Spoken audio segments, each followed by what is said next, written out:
Great week ahead and welcome to Dr. K's lecturecast in anatomy. So now in this lecture I'm going to cover about the lateral wall of the nose. So what are the topics I'm going to cover here is formation of the lateral wall of the nose, which are nothing but the bones and cartilages, parts of the lateral wall of the nose, anterior, middle and the posterior parts, the sinuses opening into the meatus, blood supply and nerve supply of the lateral wall of the nose, clinical anatomy related to the lateral wall, and OSPE or practical based questions. Lateral wall of the nose is considered to be very complex structure because it is formed by many bones and cartilages. So what are they? The frontal process of the maxilla and the nasal bone. We are just going from anterior to posterior.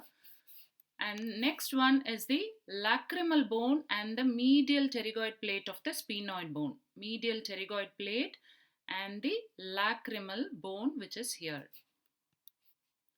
Next are the perpendicular plate. Can you see this blue color one is the palatine bone, and this is the perpendicular plate of the palatine bone and the inferior nasal concha. Some of the cartilages, we can group the cartilages as major cartilage and minor cartilage, which are again named as major alar cartilages and minor alar cartilages, and this is one of the main cartilage, which is the septal cartilage. As I mentioned earlier, lateral wall of the nose is formed by bones and cartilages. Now, dividing the lateral wall of the nose, we can divide it into anterior, middle and posterior compartments. Now, let's see the anterior. This is how it is divided. I'm just drawing an imaginary line here. Anterior, this one supposed to be the middle, and the posterior, which have all these elevations. Anterior compartment, we can see vestibule. It is nothing but a depression inside the lateral wall of the nose, which is lined by some stiff short hair, which we called as the vibrissae. Next, going into the middle compartment, there are three features here: Lyman nasi, atrium and agar nasi. Lyman nasi, nothing but a mucus elevation here just above the vestibule, atrium, which leads to the middle compartment, and then agar nasi, which is a mucus elevation here, which is again leading to the middle meatus. This is the posterior compartment showing all the concha. Remember, there is always confusion between what is concha and what is meatus. Meatus is always a passage, whereas concha, remember C for B. So concha means bony projections. There are three projections here: superior one projection, middle and inferior. So we have named it as superior nasal concha, middle nasal concha and inferior nasal concha. Here, superior and middle conchae are considered to be, or they are the extensions of the medial surface of the ethmoid bone, whereas inferior nasal concha is an independent bone and largest of all the concha. Now, let's discuss about the meatus. Meatuses are the passages beneath the respective conchae. So, we saw three concha, right? So, below the superior concha is the superior meatus, below the middle concha is the middle meatus, and below the inferior concha is the inferior meatus.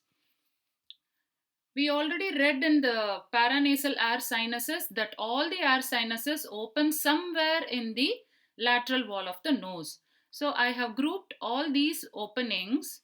Where do they open? Middle meatus or superior meatus, and then inferior meatus, and there is one more thing called as the sphenoethmoidal recess.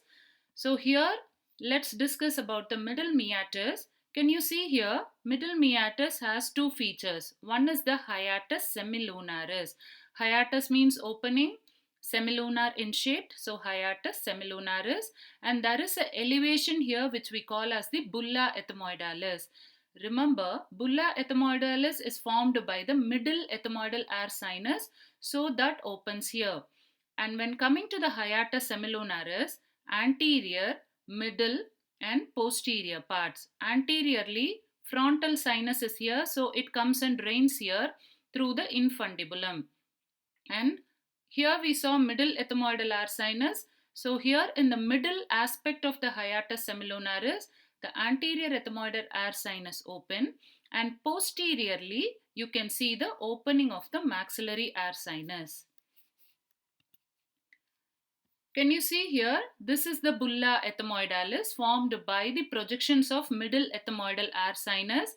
Below that you can see the hiatus semilunaris, and through the infundibulum the frontal air sinus opens.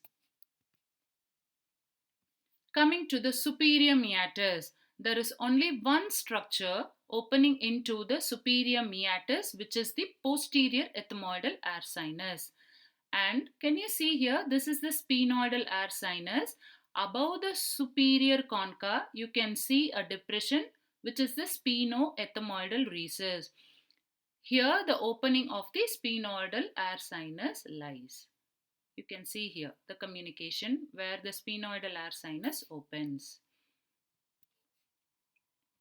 Inferior meatus has only one structure opening into it, which is the nasolacrimal duct. Next, I have summed up all the meatus and the recess and what are the sinuses opening here. Take a pause here and do a comparative study, and remember, because for OSPE and practical based questions, mostly these meatuses are probed and they will ask you what are the sinuses opening here. Remember one thing about ethmoidal air sinus, only one ethmoidal air sinus opens into the superior meatus, which is posterior ethmoidal air sinus. If you don't remember hiatus semilunaris, at least be specific in writing. Anterior middle ethmoidal sinus opens into middle meatus. Also, maxillary air sinus opens into middle meatus. Remember, there is only one structure opening into the inferior meatus, which is nasolacrimal duct. Now, in order to read the blood supply and the nerve supply of the lateral wall of the nose, we can divide the lateral wall of the nose into 4 compartments: anterior and superior, so antero-superior compartment; anterior and inferior, antero-inferior compartment; posterior and superior, postero-superior compartment; and posterior and inferior, postero-inferior compartment. Accordingly, you can remember, see, anterior and superior, it is related to the ethmoid bone. So remember anterior ethmoidal artery. Anterior and inferior, you can see the palate is related here as well as the face is related here. So facial artery and branches of the greater palatine artery. Postero-superior, sphenoid bone is related. Remember sphenopalatine artery. And postero-inferior, it is related to the palate. So this is supplied by branches of the greater palatine artery. Relate the bones which are forming here and relate the arterial supply. Similarly, when you come to the nerve supply, what is the special sensation of nose? Should be olfactory. So the first cranial nerve, olfactory. So olfactory nerves carry the special sensation of smell. And there are 4 nerves supplying the 4 quadrants: anterior ethmoidal nerve, anterosuperior, anterior inferior. Just remember the opposite, antero-superior alveolar nerve, because upper teeth and anterior teeth. So anterior superior alveolar nerve. Postero-superior, the posterior superior lateral nasal branches of pterygopalatine ganglion. If it is very tough to remember, at least remember nasal branches of pterygopalatine ganglion. And postero-inferior, there should be something related to the palate. Again, it is going to supply the lateral wall of the nose. So remember nasal branches of greater palatine nerve. Here again, always a comparative study makes us to remember the points much better. So I have summed up the arterial supply, nerve supply. I have added here, mostly we forget to write the Special sensation, what is the nerve, and also the parasympathetic and sympathetic supply. This is very important. Why? Because lateral wall of the nose is also lined by mucosa. So you need the secretions to be regulated properly. So please remember to write this nerve which carries the special sensation of smell, and the nerve which is responsible for sympathetic and parasympathetic supply, which is nothing but the branches from the pterygopalatine ganglion through the nerve of the pterygoid canal. There is one another nerve name for this nerve of pterygoid canal, which is nothing but the Vedian nerve.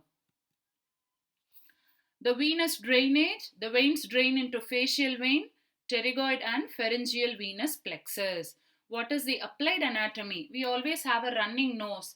Whenever there is inflammation of the mucosa lining the lateral wall of the nose and the nasal septum, and if there is a, usually in common cold, we have a running nose. So that feature we call as the rhinitis.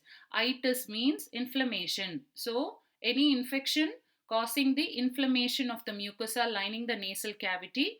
And what are the symptoms? Just remember, you have common cold, you'll have nasal blockage, continuous sneezing will be there, and watery discharge from the nose, which we call as the rhinorrhea.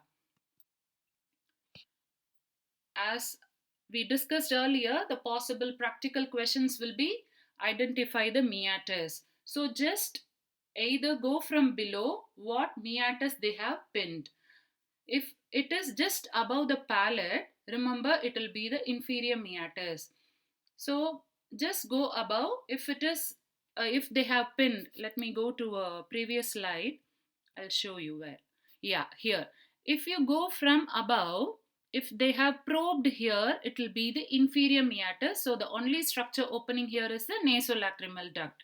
Middle meatus, structures opening, you can write any two sinus.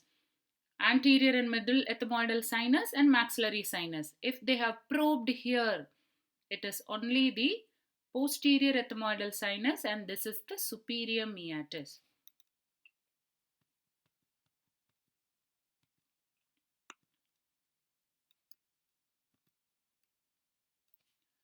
Please take this lecture for academic purposes to just take a quick review of the topics, and don't take it as any guide for any treatments or clinical interventions. If you like, give a thumbs up and share it with other friends if it is for some use, and also subscribe my channel. And when you subscribe, whenever I upload any new videos, you'll be notified. And thanks a lot for listening to the lecture. We'll see you in the next class. Have a great day.